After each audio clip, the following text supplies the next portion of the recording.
ಎಲ್ರಿಗೂ ನಮಸ್ಕಾರ. ನಿಜವಾಗ್ಲೂ ನಮ್ಮ ಕನ್ನಡಿಗರಿಗೆ, ನಮ್ಮ ಕನ್ನಡ ಜನತೆಗೆ ಯಾವ ತರ ನಾನು ಕೃತಜ್ಞತೆ ಹೇಳಬೇಕು ಅಂತಾನೆ ಗೊತ್ತಾಯ್ತಿಲ್ಲ.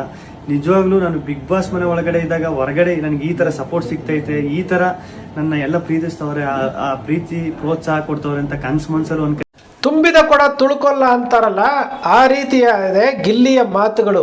ಗಿಲ್ಲಿ ತನ್ನ ಟ್ವಿಟ್ಟರ್ ಖಾತೆಯಲ್ಲಿ ಒಂದು ವಿಡಿಯೋವನ್ನು ಹಂಚಿಕೊಂಡಿದ್ದಾರೆ.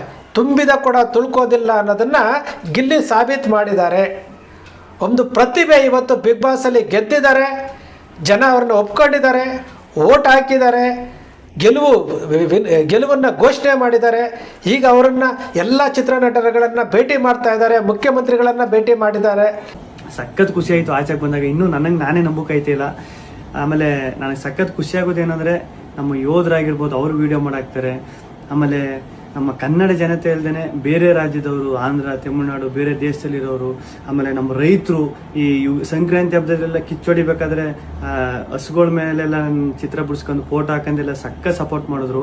ಆಮೇಲೆ ನಮ್ಮ ಆಟೋ ಡ್ರೈವರ್ಸು ಸ್ಟಿಕ್ಕರ್ಸ್ ಎಲ್ಲ ಹಾಕೊಂಡು, ಆಮೇಲೆ ಪಾಪ ಈ ಟ್ಯಾಟೋ ಹಾಕೊಂಡು, ಅವ್ರು ಯಾರು ಅಂತಾನೆ ಗೊತ್ತಿಲ್ಲ ಪಾಪ, ಟ್ಯಾಟೋ ಎಲ್ಲ ಹಾಕೊಂಡು ಅಷ್ಟೊಂದು ಪ್ರೀತಿ ತೋರಿಸಿದ್ರು. ಒಬ್ರು ಇಬ್ರು ಅಂತ ಹೇಳೋಕ್ಕಾಗೋದಿಲ್ಲ, ಚಿಕ್ಕ ಮಕ್ಕಳಿಂದ ಹಿಡಿದು ದೊಡ್ಡವ್ರವರೆಗೂ ಅಷ್ಟೊಂದು ಪ್ರೀತಿ ಪ್ರೋತ್ಸಾಹ ಕೊಟ್ಟು ಈಗಲೂ ಕೊಡ್ತಾ ಇದ್ದೀರಿ. ನಿಜವಾಗ್ಲೂ ನಾನು ಬದುಕಿರೋವರೆಗೂ ಇನ್ನೊಂದು ಸಖತ್ತು ಆಶ್ಚರ್ಯ ಆಗಿದ್ದು, ಖುಷಿಯಾಗಿದ್ದು, ನಮ್ಮ ಮೀಡಿಯಾ, ನಮ್ಮ ನ್ಯೂಸ್ ಚಾನೆಲ್ಗಳು ಅಷ್ಟೊಂದು ಸಪೋರ್ಟ್ ಮಾಡಿದ್ರು ನಂದು. ಆಮೇಲೆ ನಮ್ಮ ಸೋಷಿಯಲ್ ಮೀಡಿಯಾದಲ್ಲಿ ನಾನು ನಿಜವಾಗ್ಲೂ ಒಂದೇ ಒಂದು ನನ್ನ ಬಗ್ಗೆ ಒಂದು ನೆಗೆಟಿವ್ ವಿಡಿಯೋ ಆಗಲಿ, ಒಂದು ಟ್ರೋಲ್ ವಿಡಿಯೋ ಆಗಲಿ ಸತ್ಯವಾಗ್ಲೂ ನೋಡಿಲ್ಲ. ನಿಮ್ಮ ಪ್ರೀತಿ ಪ್ರೋತ್ಸಾಹ ಎಲ್ಲ ಹಿಂಗೆ ಇರಲಿ, ಕೊನೆವರೆಗೂ ಹಿಂಗೆ ಐತೆ. ನಾನು ಈ ಪ್ರೀತಿ ಪ್ರೋತ್ಸಾಹನ ಕೊನೆವರೆಗೂ ಉಳಿಸ್ಕೊತೀನಿ. ಧನ್ಯವಾದಗಳು. ಎಲ್ರಿಗೂ ನಮಸ್ಕಾರ. ನಿಜವಾಗ್ಲೂ ನಮ್ಮ ಕನ್ನಡಿಗರಿಗೆ, ನಮ್ಮ ಕನ್ನಡ ಜನತೆಗೆ ಯಾವ ತರ ನಾನು ಕೃತಜ್ಞತೆ ಹೇಳಬೇಕು ಅಂತಾನೆ ಗೊತ್ತಾಯ್ತಿಲ್ಲ. ನಿಜವಾಗ್ಲೂ ನಾನು ಬಿಗ್ ಬಾಸ್ ಮನೆ ಒಳಗಡೆ ಇದ್ದಾಗ ಹೊರಗಡೆ ನನಗೆ ಈ ತರ ಸಪೋರ್ಟ್ ಸಿಗ್ತೈತೆ, ಈ ತರ ನನ್ನ ಎಲ್ಲ ಪ್ರೀತಿಸ್ತವ್ರೆ, ಆ ಪ್ರೀತಿ ಪ್ರೋತ್ಸಾಹ ಕೊಡ್ತವ್ರೆ ಅಂತ ಮನ್ಸಲ್ಲಿ ಅನ್ಕೊಂಡಿರ್ಲಿಲ್ಲ. ಸಖತ್ ಖುಷಿ ಆಯ್ತು ಆಚೆಗೆ ಬಂದಾಗ. ಇನ್ನೂ ನನಗೆ ನಾನೇ ನಂಬಕಾಯ್ತಿಲ್ಲ. ಆಮೇಲೆ ನನಗೆ ಸಖತ್ ಖುಷಿ ಆಗೋದೇನೆಂದರೆ, ನಮ್ಮ ಯೋಧರಾಗಿರ್ಬೋದು ಅವರು ವಿಡಿಯೋ ಮಾಡಾಕ್ತಾರೆ. ಆಮೇಲೆ ನಮ್ಮ ಕನ್ನಡ ಜನತೆ ಅಲ್ಲದೆ ಬೇರೆ ರಾಜ್ಯದವರು, ಆಂಧ್ರ, ತಮಿಳುನಾಡು, ಬೇರೆ ದೇಶದಲ್ಲಿರೋರು, ಆಮೇಲೆ ನಮ್ಮ ರೈತರು ಈ ಸಂಕ್ರಾಂತಿ ಹಬ್ಬದಲ್ಲೆಲ್ಲ ಕಿಚ್ಚೊಡಿಬೇಕಾದ್ರೆ ಹಸುಗಳ ಮೇಲೆಲ್ಲ ಚಿತ್ರ ಬಿಡಿಸ್ಕೊಂಡು ಫೋಟೋ ಹಾಕೊಂಡೆಲ್ಲ ಸಕ್ಕ ಸಪೋರ್ಟ್ ಮಾಡಿದ್ರು. ಆಮೇಲೆ ನಮ್ಮ ಆಟೋ ಡ್ರೈವರ್ಸು ಸ್ಟಿಕ್ಕರ್ಸ್ ಎಲ್ಲ ಹಾಕೊಂಡು, ಆಮೇಲೆ ಪಾಪ ಈ ಟ್ಯಾಟೋ ಹಾಕೊಂಡು, ಅವ್ರು ಯಾರು ಅಂತಾನೆ ಗೊತ್ತಿಲ್ಲ ಪಾಪ, ಟ್ಯಾಟೋ ಎಲ್ಲ ಹಾಕೊಂಡು ಅಷ್ಟೊಂದು ಪ್ರೀತಿ ತೋರಿಸಿದ್ರು. ಒಬ್ರು ಇಬ್ರು ಅಂತ ಹೇಳೋಕ್ಕಾಗೋದಿಲ್ಲ, ಚಿಕ್ಕ ಮಕ್ಕಳಿಂದ ಹಿಡಿದು ದೊಡ್ಡವ್ರವರೆಗೂ ಅಷ್ಟೊಂದು ಪ್ರೀತಿ ಪ್ರೋತ್ಸಾಹ ಕೊಟ್ಟು ಈಗಲೂ ಕೊಡ್ತಾ ಇದ್ದೀರಿ. ನಿಜವಾಗ್ಲೂ ನಾನು ಬದುಕಿರೋವರೆಗೂ ಇನ್ನೊಂದು ಸಖತ್ತು ಆಶ್ಚರ್ಯ ಆಗಿದ್ದು, ಖುಷಿಯಾಗಿದ್ದು, ನಮ್ಮ ಮೀಡಿಯಾ, ನಮ್ಮ ನ್ಯೂಸ್ ಚಾನೆಲ್ಗಳು ಅಷ್ಟೊಂದು ಸಪೋರ್ಟ್ ಮಾಡಿದ್ರು ನಂದು. ಆಮೇಲೆ ನಮ್ಮ ಸೋಷಿಯಲ್ ಮೀಡಿಯಾದಲ್ಲಿ ನಾನು ನಿಜವಾಗ್ಲೂ ಒಂದೇ ಒಂದು ನನ್ನ ಬಗ್ಗೆ ಒಂದು ನೆಗೆಟಿವ್ ವಿಡಿಯೋ ಆಗಲಿ, ಒಂದು ಟ್ರೋಲ್ ವಿಡಿಯೋ ಆಗಲಿ ಸತ್ಯವಾಗ್ಲೂ ನೋಡಿಲ್ಲ.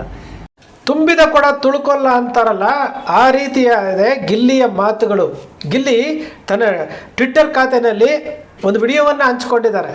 ತುಂಬಿದ ಕೊಡ ತುಳ್ಕೋದಿಲ್ಲ ಅನ್ನೋದನ್ನು ಗಿಲ್ಲಿ ಸಾಬೀತು ಮಾಡಿದ್ದಾರೆ. ಒಂದು ಪ್ರತಿಭೆ ಇವತ್ತು ಬಿಗ್ ಬಾಸಲ್ಲಿ ಗೆದ್ದಿದ್ದಾರೆ, ಜನ ಅವ್ರನ್ನ ಒಪ್ಕೊಂಡಿದ್ದಾರೆ, ಓಟ್ ಹಾಕಿದ್ದಾರೆ, ಗೆಲುವನ್ನು ಘೋಷಣೆ ಮಾಡಿದ್ದಾರೆ. ಈಗ ಅವರನ್ನು ಎಲ್ಲ ಚಿತ್ರನಟರುಗಳನ್ನು ಭೇಟಿ ಮಾಡ್ತಾ ಇದ್ದಾರೆ, ಮುಖ್ಯಮಂತ್ರಿಗಳನ್ನು ಭೇಟಿ ಮಾಡಿದ್ದಾರೆ. ಎಲ್ಲವೂ ಸಹ ಇದು ಅವರ ಪ್ರತಿಭೆಯನ್ನು ಗುರುತಿಸಿ ಮಾಡ್ತಾ ಇರುವಂಥದ್ದು. ಅವ್ರು ಮಾತನಾಡಿರುವಂಥ ಮಾತುಗಳು ಯಾವ ರೀತಿ ಇದೆ, ಸ್ಫೂರ್ತಿದಾಯಕ ಇದೆ. ನಿಮ್ಮನ್ನು ಯಾವತ್ತೂ ನಾವು ಮರೆಯೋದಿಲ್ಲ ಅಂತ ಹೇಳ್ತಾರೆ. ಆಟೋ ಚಾಲಕರನ್ನು ನೆನಪಿಸ್ಕೊಂಡಿದ್ದಾರೆ, ರೈತರನ್ನ ನೆನಪಿಸ್ಕೊಂಡಿದ್ದಾರೆ, ಸಣ್ಣ ಮಕ್ಕಳನ್ನು ನೆನಪಿಸ್ಕೊಂಡಿದ್ದಾರೆ, ಎಲ್ಲರನ್ನೂ ನೆನಪಿಸ್ಕೊಂಡು ಎಲ್ಲರಿಗೂ ಕೃತಜ್ಞತೆ ಹೇಳಿದ್ದಾರೆ. ನಿಮ್ಮ ನಂಬಿಕೆಯನ್ನು ಉಳಿಸ್ಕೊಳ್ತೀನಿ ಅಂತ ಹೇಳಿದ್ದಾರೆ. ಇದು ಕಣ್ರಿ ತುಂಬಿದ ಕೊಡ ತುಳ್ಕೋದಿಲ್ಲ ಅಂತಂದರೆ, ಇಂಥವರ ಮನಸ್ಸುಗಳಿಂದ ಬರುವಂತಹ ಮಾತುಗಳೇ ತುಂಬಿದ ಕೊಡ ತುಳ್ಕೋದಿಲ್ಲ ಅಂತ ಹೇಳುವಂಥದ್ದು. ಏನೇನೋ ಮಾತಾಡೋದಲ್ಲ. ಪಾಪ ಅವನ ಅಭಿಷೇಕ್ ಸ್ಪರ್ಧಿ ಮಾತನಾಡಿರುವಂಥ ಮಾತುಗಳು, ನಮ್ಮ ರಘು ಅವರು ಮಾತನಾಡಿರುವಂತಹ ಮಾತುಗಳು, ಭಾಳಷ್ಟು ಜನ ಮಾತನಾಡಿರುವಂಥ ಮಾತುಗಳನ್ನು ಕೇಳಿದ್ರೆ ಇವ್ರು ಯಾಕೆ ಹೊರಗಡೆ ಬಂದು ಅಶ್ವಿನಿ ಗೌಡ ಅವರು ಯಾಕೆ ಈ ರೀತಿ ಮಾತನಾಡ್ತಾ ಇದ್ದಾರೆ ಅರ್ಥ ಮಾಡ್ಕೊಳ್ಬೇಕಲ್ವಾ. ಇದೇ ಗಿಲ್ಲಿ ನಟನ ಬಗ್ಗೆ ಬಿಗ್ ಬಾಸ್ನಲ್ಲಿ ಏನೆಲ್ಲ ಮಾಡಿದ್ರು ಇವರು. ಇದೇ ಗಿಲ್ಲಿ ನಟ ಹಿಂದೆ ಒಂದು ಸರಿ ಹೇಳಿದ್ದ, ಇವರು ಅಶ್ವಿನಿ ಗೌಡವರು ಮಾತನಾಡೋ ರೀತಿಯಲ್ಲಿ ಒಂದು ಮಿಮಿಕ್ರಿ ಮಾಡಿ ಹೇಳಿದ್ದ. ಅದೇ ರೀತಿ ನಡ್ಕೊಳ್ತಾ ಇದ್ದಾರಲ್ಲ, ಭವಿಷ್ಯ ಏನಾದರೂ ನುಡಿದಿದ್ರ ಇವರು? ಇದು ಒಬ್ಬ ವ್ಯಕ್ತಿತ್ವದ ಬಗ್ಗೆ ತಾನು ಮಾತನಾಡುವಂತಹ ಮಾತುಗಳಿಂದ ಅವರನ್ನು ಅಳೆಯಬಹುದಂತೆ. ಅಶ್ವಿನಿ ಗೌಡ ಅವರು ಹೊರಗಡೆ ಬಂದು ಮಾತನಾಡಿ ಕೆಟ್ಟರವರು, ಅದೇ ಗಿಲ್ಲಿ ನಟ 2 ದಿನ ಸುಮ್ಮನೆ ಇದ್ದು 3ನೇ ದಿವಸ ತನ್ನ ಟ್ವಿಟ್ಟರ್ ಖಾತೆಯಲ್ಲಿ ವಿಡಿಯೋ ಹಂಚ್ಕೊಂಡಿದ್ದಾರೆ. ಆ ವಿಡಿಯೋದಲ್ಲಿ ಎಲ್ಲರಿಗೂ ಕೃತಜ್ಞತೆಯನ್ನು ಸಲ್ಲಿಸಿದ್ದಾರೆ. ಎಲ್ಲರಿಗೂ ಸಹ ನಿಮ್ಮ ನಂಬಿಕೆಯನ್ನು ಉಳಿಸ್ಕೊತೀನಿ ಅಂತ ಹೇಳಿದ್ದಾರೆ. ಆ ಮುಗ್ಧತೆ ಹೋಗಿಲ್ಲ, ಆ ನಂಬಿಕೆ ಹೋಗಿಲ್ಲ, ಆ ಭರವಸೆ ಹೋಗಿಲ್ಲ ಅಂತಂದಾಗ ಇಂತಹ ವ್ಯಕ್ತಿಗಳು ಎತ್ತರಕ್ಕೆ ಬೆಳೀತಾರೆ. ಶಿವರಾಜ್ ಕುಮಾರ್ ಮನೆಗೆ ಹೋಗಿ ಅವರಿಂದ ಆಶೀರ್ವಾದ ಪಡ್ಕೊಂಡು, ಸುದೀಪ್ ಅವ್ರ ಮನೆಗೆ ಹೋಗಿ ಅವರಿಂದ ಆಶೀರ್ವಾದ ಪಡ್ಕೊಂಡು, ಈ ರಾಜ್ಯದ ಮುಖ್ಯಮಂತ್ರಿ ಹತ್ರ ಹೋಗಿ ಅವರಿಂದ ಆಶೀರ್ವಾದ ಪಡ್ಕೊಂಡು, ಇದು ಒಬ್ಬ ವ್ಯಕ್ತಿಯ ವ್ಯಕ್ತಿತ್ವವನ್ನು ತೋರಿಸುತ್ತೆ. ಜನರ ಮುಂದೆ ಹೋಗಿರುವಂಥದ್ದು, ಲಕ್ಷಾಂತರ ಜನ ಅವರನ್ನು ಅಭಿನಂದಿಸ್ತಾ ಇರುವಂಥದ್ದನ್ನು, ಇವು ಒಬ್ಬ ವ್ಯಕ್ತಿಯ ಪರಿಪೂರ್ಣತೆಗೆ ಒಂದು ಸಾಕ್ಷಿ. ಪರಿಪೂರ್ಣತೆ ಏನು ಅನ್ನೋದು ಇಲ್ಲಿ ತೋರಿಸುತ್ತೆ. ಭಾಳ ಖುಷಿಯಾಗುತ್ತೆ. ಒಬ್ಬ ಗ್ರಾಮೀಣ ಭಾಗದ ವ್ಯಕ್ತಿ, ಒಬ್ಬ ರೈತನ ಮಗ, ಒಂದು ಬಡ ಕುಟುಂಬದಿಂದ ಬಂದಂತಹ ವ್ಯಕ್ತಿ ನಿರಂತರವಾಗಿ ಕಾಮಿಡಿ ಮಾಡಿಕೊಂಡು ನಿರಂತರವಾಗಿ ನಕ್ಕು ನಗಲಿಸುತ್ತಾ ಈಗ ಬಿಗ್ ಬಾಸ್ನಲ್ಲೂ ಸಹ ನಗೆಯ ಕಡಲನ್ನು ಹರಿಸಿ ಇಲ್ಲಿ ಟಾಸ್ಕ್ಗಳಲ್ಲಿ ಸಹ ಮತ್ತೊಂದರಲ್ಲಿ ಗಿಲ್ಲಿ ನೋಡಬೇಕು ಅಂತೇಳಿ ಜನ ಟಿ ವಿ ಮುಂದೆ ಕೂತ್ಕೊಂಡು ನೋಡಿ. ಇವಾಗ ಬಿಗ್ ಬಾಸ್ ಮುಗಿದೋಯ್ತು, ಎಷ್ಟು ಜನ ಟಿ ವಿ ನೋಡ್ತಾ ಇದ್ದಾರೆ? ನೋಡೋದಿಲ್ಲ. ಇಷ್ಟು ಬಿಗ್ ಬಾಸ್ ಸೀಸನ್ ನಡೆದಿತ್ತಲ್ಲ, ಎಷ್ಟು ಜನ ಎಂಗೇಜ್ ಆಗಿದ್ರು? ಇಲ್ಲ. ಇದೇ ಸುದೀಪ್ ಅವರು ಹೇಳ್ತಾ ಇದ್ದಾರೆ, 12 ಬಿಗ್ ಬಾಸ್ 12 ನೋಡೋದಕ್ಕೆ ಜನ ಕಾತರದಿಂದ ಒಬ್ಬರಾಗಿ ನೋಡ್ತಿದ್ರು, ಎಂಗೇಜ್ ಆಗಿತ್ತು ಅಂತೇಳಿ. ಯಾಕೆ ಭಾಳ ಬೇರೆ ಸೀಸನ್ಗಳು ನಡೀಲಿಲ್ಲ? 11 ಮತ್ತು 12 ಯಾಕೆ ಹಿಂಗಾಯಿತು ಅಂದರೆ, ಪ್ರತಿಭೆಗಳು, ಒಂದು ಕಡೆ ಹನುಮಂತು, ಒಂದು ಕಡೆ ಗಿಲ್ಲಿ ನಟ, ಇವರಿಬ್ಬರೂ ಸಹ ಪ್ರೇಕ್ಷಕರನ್ನು ತಮ್ಮ ಹತ್ರ ಸೆಳೆದಿದ್ರು. ಇದೇ ವಾಸ್ತವ ಸತ್ಯ. ಇದನ್ನು ನಾವು ಏನೇನೋ ಅರ್ಥ ಮಾಡಿಕೊಂಡು ಏನೇನೋ ಮಾತಾಡೋ ಅಂಥದ್ದಲ್ಲ. ಗ್ರಾಮೀಣ ಪ್ರತಿಭೆಗಳು ಗೆದ್ದಿದ್ದಾರೆ. ಬಿಗ್ ಬಾಸಲ್ಲಿ ಇದ್ದಾಗಲೂ ಅದೇ ಮಾತಾಡಿದ್ದಾನೆ, ಹೊರಗಡೆ ಬಂದಾಗಲೂ ಅದೇ ಮಾತಾಡಿದ್ದಾರೆ. ನಿಜಕ್ಕೂ ಗಿಲ್ಲಿಯ ಮಾತುಗಳನ್ನು ಕೇಳಿದಾಗ ಭಾಳ ಖುಷಿ ಆಗುತ್ತೆ. ಈ ವ್ಯಕ್ತಿ ಎತ್ತರಕ್ಕೆ ಹೋಗ್ತಾರೆ. ಜಗ್ಗೇಶ್ ಹೇಳಿದ್ರಲ್ಲ, ಮುಂದಿನ ವರ್ಷ ಈ ವ್ಯಕ್ತಿ ಎತ್ತರಕ್ಕೆ ಹೋಗ್ತಾರೆ ಅಂತ ಹೇಳಿದ್ರಲ್ಲ, ಇದು ಹಾರೈಕೆ ಅಂತ ಹೇಳೋದು. ಇದು ಹಾರೈಕೆ. ಗಿಲ್ಲಿ ಇವತ್ತು ಯಶಸ್ಸು ಬಂತು ಅಂತೇಳಿ ಉಗ್ಗಿಕೊಂಡು ಮತ್ತೆ ನಾನು ಗೆದ್ದುಬಿಟ್ಟಿದ್ದೀನಿ ಅಂತೇಳಿ ಅಹಂಕಾರ ಪಟ್ಕೊಂಡ್ರೆ ಗಿಲ್ಲಿಗೆ ಒಂದು ದಿವಸ ಇದೇ ಜನ ತಿರುಸಾಕ್ಬಿಡ್ತಾರೆ, ಮುಗಿಸಾಕ್ಬಿಡ್ತಾರೆ.